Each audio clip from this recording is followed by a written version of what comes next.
Is Fit to Print by Flat Out Games a good back? Yeah, I mean, it probably is. It's actually a pretty solid game overall. In this series, this Before You Back It series, we take a close look with a 10-point rating scale with 10 categories to get a score of some number out of 100 to determine whether or not you should be investing your hard-earned cash for not only a period of time, but also the risk of Kickstarter for any one specific game. And Fit to Print has a 78 out of 100. That's a really solid position, and it makes it one of those games where if you're questioning or analyzing this, it's probably a safe back. I personally, before filming this video, was already a backer. I'm really excited about this one. I was really hoping to cover it, honestly, but I didn't get a chance to talk with him before it went live, and so I'm just here backing it, and I'll get a chance to play it once it actually delivers. So, let's start going through the categories and talking about this game. Fit to Print is going to be a game all about tile laying. You'll have a pool of tiles in the center, you'll be grabbing them and adding them to a little desk in front of you, and throughout multiple rounds, you're going to be filling out your own newspaper section with all these cute little tiles that you've pulled. It has amazing artwork from Ian O'Toole, and each one is going to be fitting into this little animalistic theme, right? A neighborhood full of forest creatures. As you play through the game, you'll be filling in your tiles, they'll be scoring and being placed depending on what's adjacent to them, and everyone's going to be competing to be the best paper in town, reporting on all the news that's happening across this little woodland ecosystem. It's really cute, it's very thematic, and it actually fits pretty effectively within the realm of a tile-laying space. I am a big fan of anything that takes humanized animals and places them into an environment where they feel like they're real and they exist. Okay, publisher. Publisher's getting a 10 out of 10. This is Flat Out Games. This is the publisher of Verdant, of Cascadia, and of Calico. I had to glance at the names over there because I had them written, and then I realized my handwriting was messier than I anticipated it to be. 10 out of 10. I mean, they just do great work. Designer is going to be Peter McPherson. He's the creator of Tiny Towns and Wormholes, both of which have a over 7 point something on BGG. They're both solid games. Personally, I really love Tiny Towns. Still has that little bit of like an animal in a human world theme. And so, yeah, he's a 10 out of, or he's a 8 out of 10 as well. He hasn't done a lot of things, but he's done some very solid things. Reviews.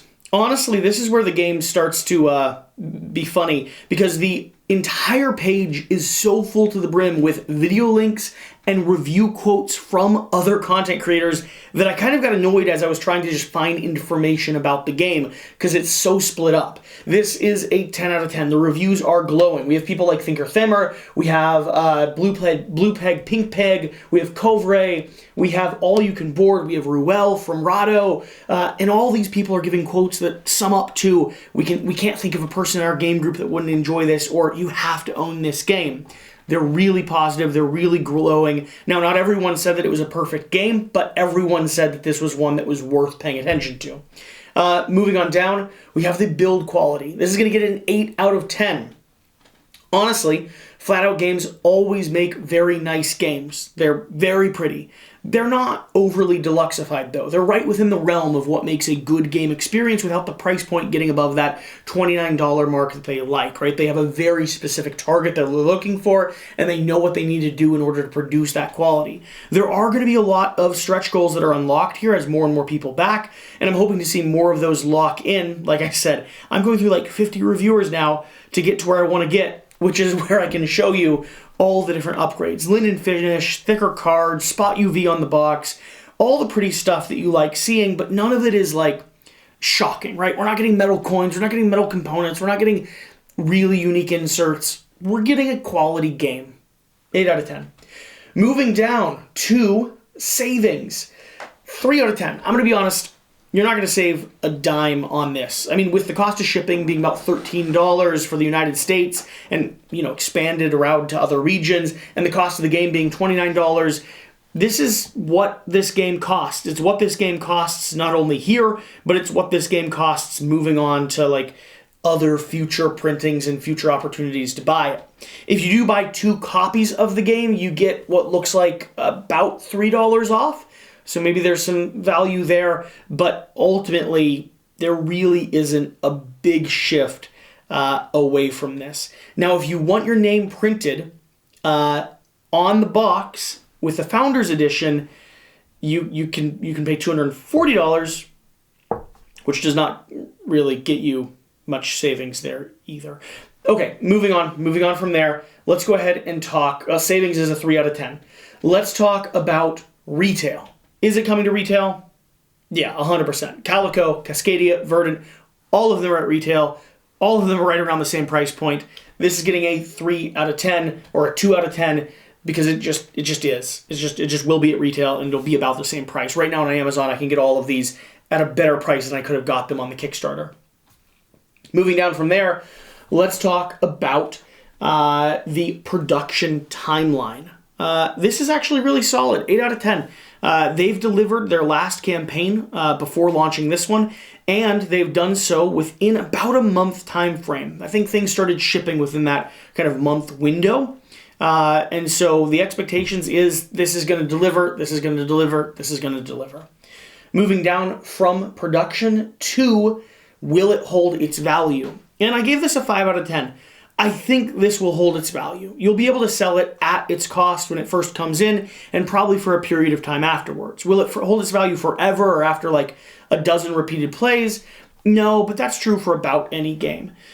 That being said, you're not going to gain value from it, right? It's not going up in value. It's not going to be super rare to get your hands on. So it's interesting, but it's not necessarily, in and of itself going to make you money or be a reasonable investment. Exclusives. Are there any things in here that like make this specifically stand out? And there is actually a little Kickstarter edition or a Kickstarter module. If I can find it here somewhere, right down here at the bottom of this, we have Game Breaking News Mini Expansion. It's a Kickstarter promo. It will be included in everyone's box or with everyone's box, but it does not say that it is Kickstarter exclusive, which is the key terminology there. This will be likely available in some form afterwards, whether that is on the publisher website, whether that is shipping as promos to retail stores that back the game, whatever it is. Or they just do a reprint and they kind of say that it is always the Kickstarter edition. I don't know. But for exclusives, I gave them a 4 out of 10. They do have something, but it's not something that's like worth paying too much attention to. Moving down to savings. I've already talked about savings. I guess is the final thing. I've kind of disorganized my number system, but I'm close to being on the right track. The final price, 10 out of 10 on this. This makes no apologies. It doesn't try to trick you into anything. Flat Out Games is just selling you a game that is $29 plus shipping, and they're subsidizing shipping, and they even show you how much they're subsidizing the shipping, right? You get $3 off. It should be $19 and it's like $16. Something like that. Maybe it's $5 off. I don't know. They're just not, like, there's no secrets. So, yeah, it's like perfect. You pay what you pay. You're going to hit that button, and you're going to get the game. And they're not going to try to sell you a vinyl playmat. They're not going to try to sell you a dozen mini expansions. There's no miniature expansion for this, although I'd probably be interested in that because I love adorable little forest creatures. But the only, like, price that you might be interested in paying is going to be this Founders Edition, and honestly, that's just if you're like really excited about this and probably friends with the designer or the publisher or something along those lines. So final score is 78 out of 100. This is a really safe back. This is a really solid back. If you're excited about this, if you want to get it early, if you want to have it in your hands, if you want to be some of the first to play it, or if you just don't want to worry about grabbing it at retail and you happen to back things from Kickstarter regularly, like I do, Fit to Print is a game that I'm personally backing myself. I can't wait to play it, and I don't want to go through the hassle of trying to pick it up once it arrives somewhere else. And honestly, I want that little Kickstarter expansion promo pack thing. I mean, it's not a lot, but I still want it. All right. Thanks for watching. Let us know. Are you backing this game? And remember, the next time you're looking at a Kickstarter project, let's have a conversation before you back.